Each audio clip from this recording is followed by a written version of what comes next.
അസ്സലാമു അലൈക്കും. നമ്മൾ ഓരോ ദിവസവും ഒരുപാട് സംസാരിക്കാറുണ്ടല്ലോ. അള്ളാഹുവിന് ഏറ്റവും ഇഷ്ടപ്പെട്ട 4 വാക്കുകളെ സംബന്ധിച്ച് പ്രവാചകൻ സല്ലല്ലാഹു അലൈഹി വസല്ലമ നമ്മെ പഠിപ്പിക്കുന്നുണ്ട്. അഹബ്ബുൽ കലാമി ഇലല്ലാഹി അർബഅൻ. 4 വാക്കുകൾ അള്ളാഹുവിന് ഏറ്റവും അധികം ഇഷ്ടപ്പെട്ടതാണ്. സുബ്ഹാനല്ലാഹ്, വൽഹംദുലില്ലാ, വലാ ഇലാഹ ഇല്ലല്ലാഹ്, വല്ലാഹു അക്ബർ. ഈ 4 വാക്കുകളാണ്. സുബ്ഹാനല്ലാ എന്ന് പറഞ്ഞാൽ അള്ളാഹു എത്ര പരിശുദ്ധനാണ്. അൽഹംദുലില്ലാ, സർവസ്തുതിയും അള്ളാഹുവിനാകുന്നു. ലാ ഇലാഹ ഇല്ലല്ലാ, അള്ളാഹു അല്ലാതെ ആരാധനക്കർഹനായി മറ്റൊരാളുമില്ല. അള്ളാഹു അക്ബർ, അള്ളാഹു ഏറ്റവും വലിയവനാകുന്നു. അപ്പോൾ ഇത് നമ്മൾ കേട്ട് പരിചയിച്ച അല്ലെങ്കിൽ പറഞ്ഞ് പരിശീലിച്ച വചനങ്ങളാണ്. ഇതിന് നമുക്ക് പ്രത്യേകിച്ചൊരു മുതൽ മുടക്കില്ല. ഏത് സമയത്തും നമുക്ക് ഉരുവിടാൻ കഴിയും. ഇപ്പോൾ നമ്മൾ ഡ്രൈവ് ചെയ്യുകയാണെങ്കിൽ ആ ഡ്രൈവിങ്ങിൽ നമുക്ക് ഈ ദിക്റുകൾ ചൊല്ലാൻ പറ്റും.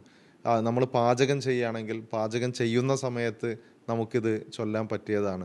നമ്മൾ വേറെ എന്തെങ്കിലും ജോലിയിലാണെങ്കിൽ നമുക്കത് ഉരുവിടാൻ കഴിയും. ഇപ്പോൾ ചില ആളുകളൊക്കെ രാവിലെ എക്സസൈസ് ചെയ്യുന്ന അല്ലെങ്കിൽ നടക്കുന്ന ആളുകളുണ്ടാകും. ആ നടത്തത്തിൽ നമുക്ക് ഇത്തരം ദിക്റുകൾ ചൊല്ലാൻ പറ്റും. അപ്പോൾ ഏത് സമയത്ത് ആണെങ്കിലും ചൊല്ലാൻ കഴിയുന്ന അള്ളാഹുവിന് ഇഷ്ടപ്പെട്ട ദിക്റുകളെ സംബന്ധിച്ചാണ് പ്രവാചകൻ സല്ലല്ലാഹു അലൈഹി വസല്ലമ പഠിപ്പിച്ചിട്ടുള്ളത്. അപ്പോൾ സുബ്ഹാനല്ലാഹ്, അൽഹംദുലില്ലാ, ലാ ഇലാഹ ഇല്ലല്ലാഹ്, അല്ലാഹു അക്ബർ ഇത് മറക്കാതിരിക്കുക. നിരന്തരമായി നമ്മൾ ഉരുവിട്ടുകൊണ്ടേയിരിക്കുക.